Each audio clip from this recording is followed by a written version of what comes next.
আচ্ছা, মানুষের সম্পর্ক নিয়ে তোমার ভাবনা কেমন?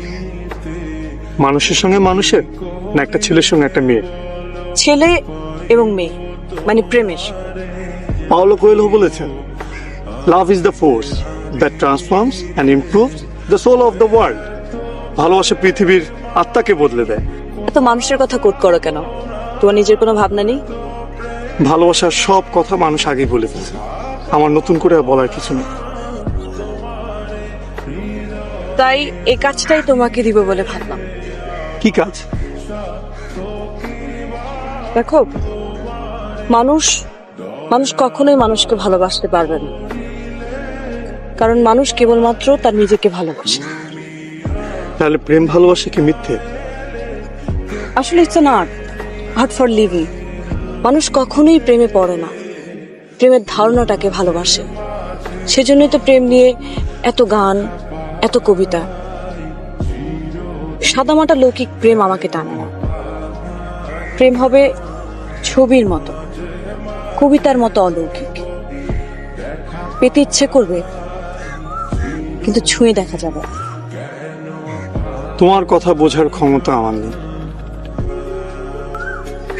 তুমি সবসময় বলো না, একটা গান শোনাই পেন্টার, আপনি খুব সুন্দর। কথাগুলো খুব সাধারণ, কিন্তু আমার ভালো লাগে। তোমার প্রকাশভঙ্গির কারণেই ভালো লাগে। তাই ভাবলাম তোমার সঙ্গে থাকা যেতে পারে। আমার ভয় করছে। সবসময় এত গান শোনাতে চাও, সুন্দর সুন্দর বলো, তখন ভয় করে না? তখন তো ব্যাপারটা ছিল অনিশ্চিত, আবিষ্কারের উত্তেজনা ছিল। ব্যাপারটা এখনো অনিশ্চিত। যেসব গান তুমি আমাকে শোনাতে চাও, সেসব গান শুনতে শুনতে মনের মধ্যে যে ছবি তৈরি হয়, সেগুলো যদি আমার হাতে তুলে দিতে পারো, তাহলে আমি তোমার।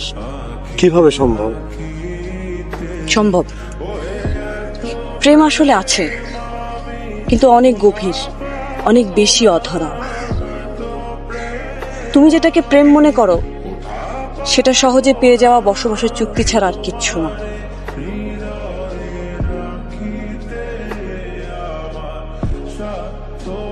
বিতস্তা, আমি কি তোমাকে ভালোবাসি বলতে পারি?